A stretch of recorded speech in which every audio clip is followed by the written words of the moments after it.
YouTube. Welcome back to my couch. I'm Anna, and today I am officially a landowner. Almost.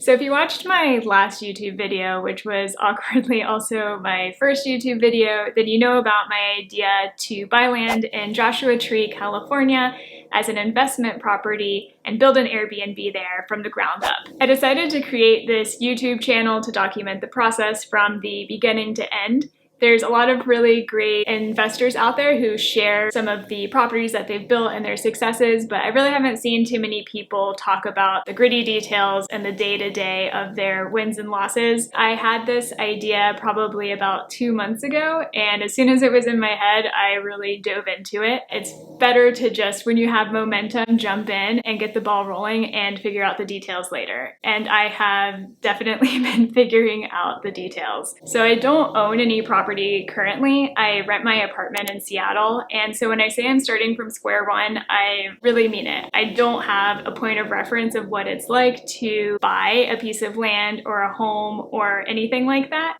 So today I'm going to talk about how I went from having this idea a little over 2 months ago to almost being a property owner today. And there's a lot of ground to cover, and I want to make sure that I catch everyone up to speed. I might gloss over some things for the sake of moving everything along, but of course we can recover anything in the future if we need to. So this brings me to square one in the whole process, and that was deciding that Joshua Tree was actually the place worth investing my time and money. So I mentioned that this idea was inspired by another YouTuber who did something similar. They bought land in Joshua Tree and built an investment property there. And before I did the same thing, I wanted to really make sure that Joshua Tree was worth my time and money. So I did some digging around, and it turns out a lot of people have a similar idea to buy land in Joshua Tree and build something there. I wanted to make sure that this was truly a place worth my time and money. So I did some research, and I found out that Joshua Tree receives about 2.4 million visitors a year, and beyond that there's really no hotel for visitors to stay at when they visit the town. There's a few small options in town, but for the most part they're relying on Airbnbs to house people coming to stay there. I considered a lot of different options in my research, but I kept coming back to Joshua Tree. There's something about the aesthetic and the desert landscape, the serenity, the peacefulness, the stars that really captured me. And from just an artistic standpoint and a creative standpoint, I really wanted to build something there because I had such a vision for what I could do. So after a few weeks of research, I decided to commit to Joshua Tree, which brings me to the next phase in the process, and that's finding a realtor.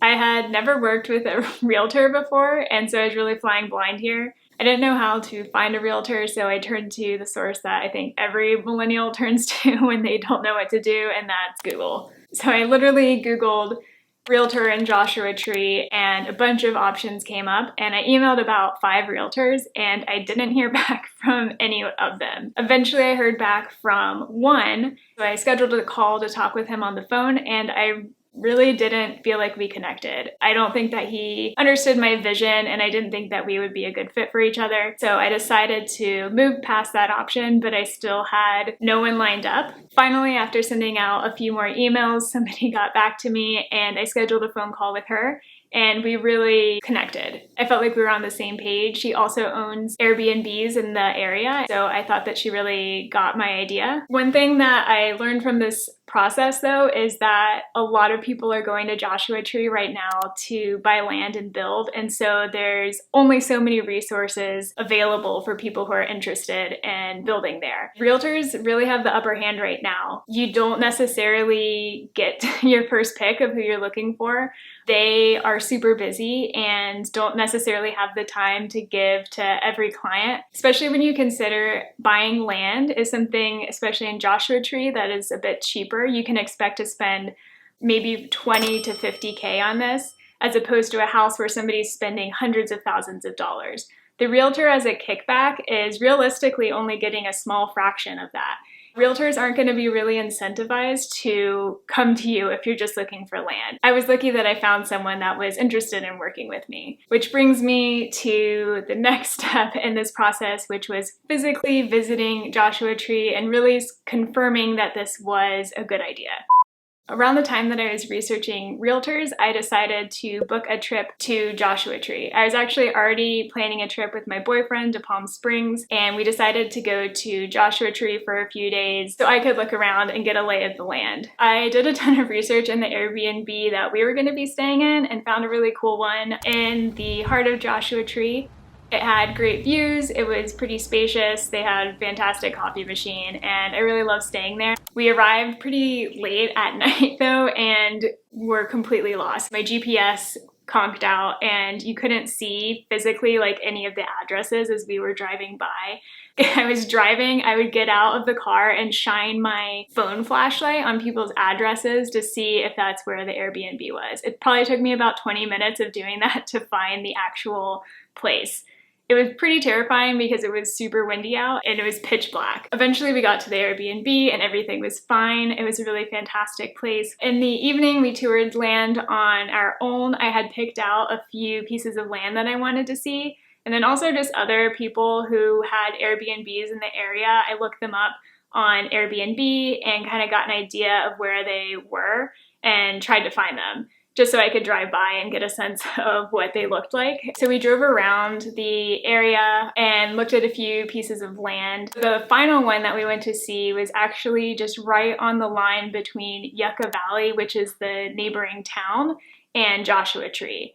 And that piece of land had a fantastic view. It was in this neighborhood where you felt secluded, but not so secluded that like a coyote was gonna come out of nowhere and attack you. I really fell in love with this property. It checked all of my boxes, and even though it was in the neighboring town over, I actually really like that because Yucca Valley handles permitting a bit better than Joshua Tree does. Oh, Mama! Hey, baby! Anytime I sit on my couch for like more than 30 minutes, Momo comes to sit on my lap. You gonna chill, bud? He also has really sharp claws right now. Need to cut those. So I really loved this piece of land that we saw. It had fantastic views. It was still close enough to Joshua Tree that you feel like you're not really missing out on being close to the park. There was other builds there, so you knew that you could probably get water and power without too much difficulty. So I felt really great about this property. I texted it to my realtor and let her know that it was something that I was interested in, and we decided to make an offer. So this brings me to the next piece, which was making an offer.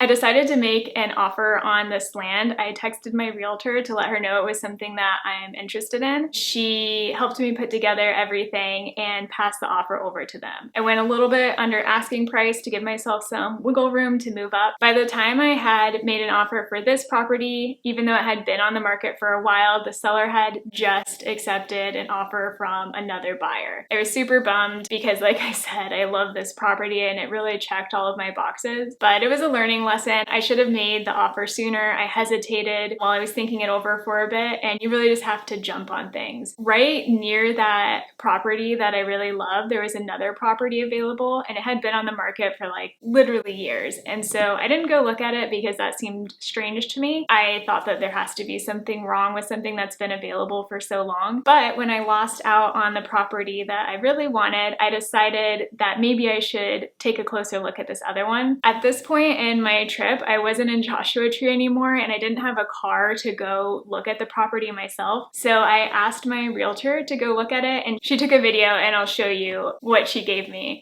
Here is the lot. It is beautiful. You'd have to obviously build around that Joshua Tree. And there is a huge one here right on the corner. There's a fire hydrant. This is a great neighborhood. I'm actually not sure why it's still on the market. I don't know if it's because of the Joshua Tree in the middle of the lot, and of course you can't remove those anymore, so you'd have to build around it. But I'm sure there's something you can do because this is great. So it was really helpful for her to film everything and give me a sense of what the land looked like. I had nothing to go off of except that I had been in this neighborhood and I knew that I felt good about the area and the surrounding views. So literally based off of that video that she sent me, I decided to make an offer on this property.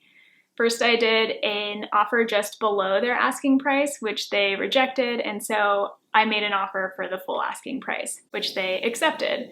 I was super psyched that the offer was accepted, but it was also terrifying. I was now basically beginning the process of committing to a piece of land that I had never been to in person.